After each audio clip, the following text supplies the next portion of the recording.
Right then people, hello, it's another day and yes, another video. I've managed to win once again on lighting because I'm doing it fairly early in the day. It's still a reasonable time. But the purpose of today's video is going to be a little bit different. It's not going to be on any bike in particular. It's going to be just an overview of what's going on at the moment. In the last couple of 3 videos, I have had a couple of comments asking what's going on with some of the projects, which is lovely to see because it means we've got some actual repeat viewers rather than one-time wonders. So we'll have a quick look. We'll start with the diesel. This hasn't been featured for a little while. If you remember, this has been a very long running project. This was initially supposed to be my personal bike to be running just around the place. But it is going to be sold now, unfortunately, because we've got the XR and because what I've had to do, there's just too much money in this to make sense keeping it around the place. So we bought it as a non-runner. It didn't take too much to get going. We replaced the starter motor on it, as you can see there, and it fired up. The front suspension was quite bad. A lot of the bushes are gone. So now the front suspension is entirely new. The lower A-arm bushes are new, the upper A-arm bushes are new, as are the shock bushes, upper and lower. So we also replaced the ball joints on it, all 4 ball joints. We replaced the track rods on it, as you can see. It had no brake. Well, it did have brakes, but they weren't very good. So we put new pads all the way around. We also replaced the slave cylinder for the rear wheels. That was very expensive. That was about 200 quid in itself. And then for a little while, at least, the bike seemed fine. We did also replace a CVB on the back there. A little while, the bike seemed fine. We gave it a full service. We did both the front diff and rear diff. We replaced the fuel filter, as you can see down there. But then, all of a sudden, for no apparent reason, it got rod knock, which is obviously very bad. Initially, we thought, well, it can't be too bad because it's just started doing it, so we'll stick a set of end shells in there that sit between the crankshaft and the rods. And it did improve it somewhat, but it was still knocking. And even for my own use, I don't want a bike that's knocking. So we decided that we will have to sell it because we'll have to spend a lot of money on it. So we did an entire engine rebuild. There's videos of that on here. Every bike I'm going to show you today, there's a back catalogue of videos. But we replaced the entire crankshaft. We replaced the pistons. We replaced the rod bearings. We replaced, obviously, the piston clips. The the bit that goes through the centre of the piston, the pin. We replaced the head gasket on it. We did a timing belt. As you can see, we replaced the alternator belt, the water pump, with a good used tested water pump, because the one that was on here was rubbish. What else did we do? I think that's about it. The top end was fine. As you can see, it's still apart. The cam is in excellent condition.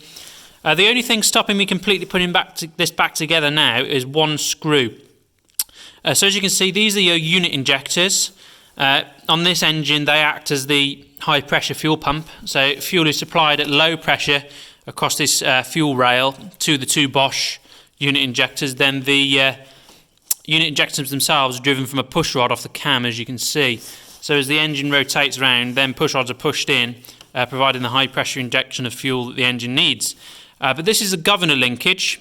As you can see down there, look, you see that? There's a little rod on the actual unit injector itself. Oh no, there it is, look. There it is. And that governs it. So this is a governor. And the screw that connects this side of the governor into the unit injector, I've lost. And it's entirely my fault, but I know exactly where it is. It's stuck in the Allen key because it was real pig to get off and it got stuck in the key. But I cannot find it anywhere, so I've had to order a brand new one from Italy, but it's taken weeks and weeks to come. That was entirely my fault, but there's nothing I can do because I cannot find it anywhere. We've changed workshops since I did it. We also replaced the seat foam on it. I've still got to get that recovered. And we replaced the grips, although they're a bit mucky now because of the amount of times it's been worked on. So yeah, this will be for sale shortly. We also powder coated all the racks, as you can see. It will be an excellent bike when it's finished. It'll have a virtually brand new engine, all brand new suspension, new brakes. It will be expensive.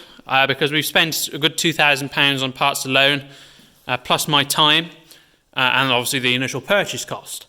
So it will be a lot of money. It'll probably be about £3,700. but it must be one of the best diesels that are about now. They obviously haven't made them since 2015. So if anybody's interested in it, let me know. Obviously it'll look a lot tidier than this when it is done. So moving on now, we've got the Bruin 350.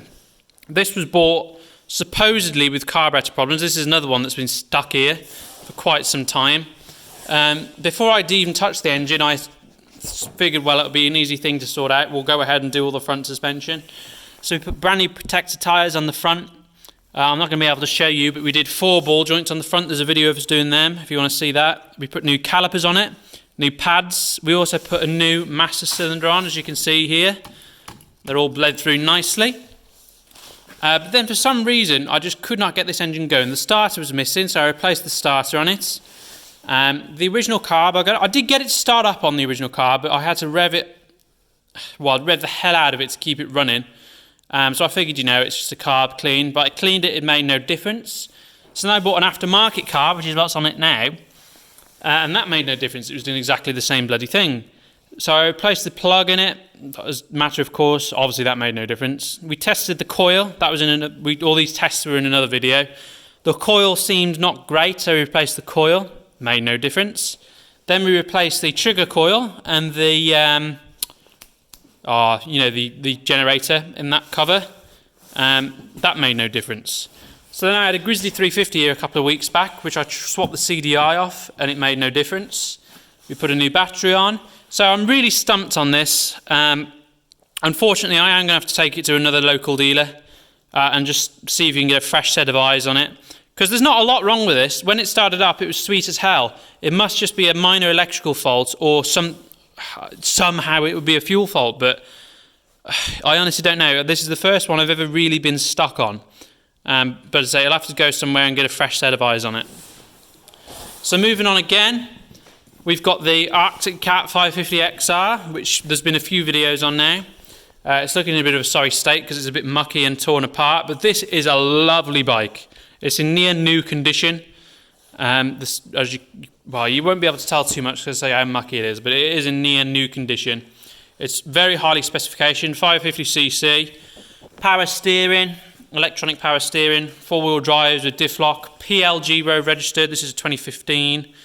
It's got all the LED lighting around the front. I can show you. You see that? It's got a worn winch on it down there. This is a really, really nice bike.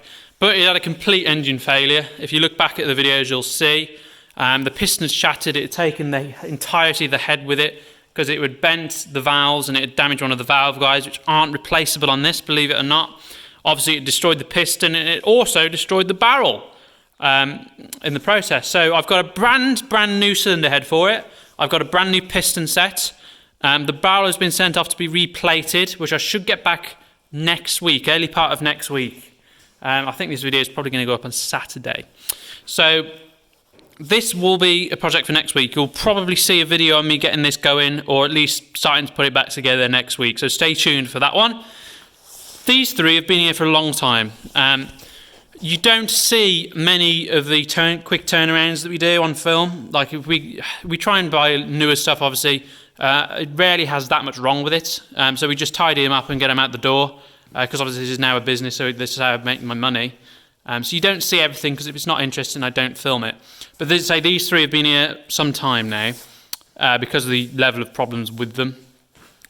So moving on, we've got the Kodiak, which you'll see in yesterday's video, or a couple of days, depending on when I upload this. We've made some progress on it already, as you saw in that video, but since then I've coated all the racks, as you can see, which have come out lovely. It still needs a good clean up. As you can see, that's what the plastics will end up like, rather than like that. So we just need to go through and clean it. This is lower suspension. I've cleaned all this frame up lovely, sanded it all down to get rid of any rust, and it's all been coated and just in Hammerite, which is a good rust protectant. That frame is now lush. Look at all that. Every part that I've taken off has been coated. I've got a new used knuckle to replace the one that's completely destroyed. So this will be another video on this in a couple of weeks' time, because the CVA drive axles I've had to order from the States. So they'll be here in a little while. The Big Bear, which you'll see in yesterday's video, has been sold today, hopefully. Somebody's supposed to be picking it up in a couple of hours, so hopefully that will go fine. There's a TGB you will see in probably a week's time. The new owner doesn't want it on there, so he's had the bike for whatever reason. He's aware that we do YouTube, but that will go up once it's been delivered to him. So you'll see that then. So yeah, and there's a trading coming off the chap who we sold the TGB to. I don't know how bad it is, whether we're going to do anything to it or whether we're going to straight export it to Poland, because that's where the really bad ones go. So yeah, just stay tuned, and there'll be plenty more to come. And these, which some people have been asking for, there will be videos on in the next week or two. So stay tuned. All right, cheers. Thanks.